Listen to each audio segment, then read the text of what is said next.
தெனாலிராமன் மற்றும் குதிரை வியாபாரி கதை.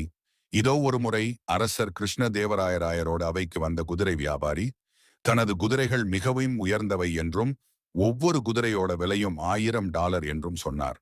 அரசர் அதை வாங்க முடிவு செய்தார். ஆனால் அவர் கிட்ட பணம் இல்லை. எனவே வியாபாரியிடம், இந்த குதிரைகளை நாளைக்கு வாங்கிக் கொள்கிறேன், இப்போது நீ இவற்றை தெனாலிராமனிடம் பாதுகாப்பாக விட்டுச் செல் என்று கூறினார். வியாபாரியும் அவ்வாறே செய்தான். மறுநாள் அரசர் குதிரைகளை வாங்கச் சென்றபோது குதிரைகள் அனைத்தும் மிகவும் மெலிந்து அசிங்கமாக இருந்தன. அதை பார்த்து கோபமடைந்த அரசர், என்னிடம் உயர்ந்தவை என்று பொய் சொன்னாயா என்று வியாபாரியை கடிந்து கொண்டார். வியாபாரி நடந்ததை கூறினான்.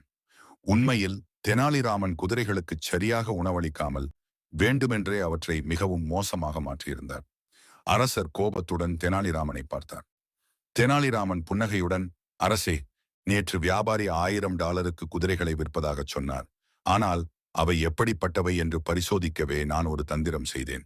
ஒரு குதிரைக்கு தினமும் $5 செலவழித்தாலே இவ்வளவு மோசமாகி விடுகிறது. அப்படியென்றால் லட்சக்கணக்கான டாலர்களை கொடுத்து வாங்கும் இந்த குதிரைகளை நீங்கள் எப்படி பராமரிப்பீர்கள்? உங்கள் செல்வத்தை வீணாக்க கூடாது என்றுதான் இப்படி செய்தேன் என்றார். தெனாலிராமனின் சாதுரியமான பதிலை கேட்ட அரசர் வியந்து அவரது புத்திசாலித்தனத்தை பாராட்டினார். நீதி எந்த ஒரு செயலையும் செய்யும் முன் அதன் சாதக பாதகங்களை நன்கு சிந்திக்க வேண்டும். இந்த தகவல் பயனுள்ளதாக இருந்தால் லைக், ஷேர், சப்ஸ்கிரைப் செய்யுங்கள்.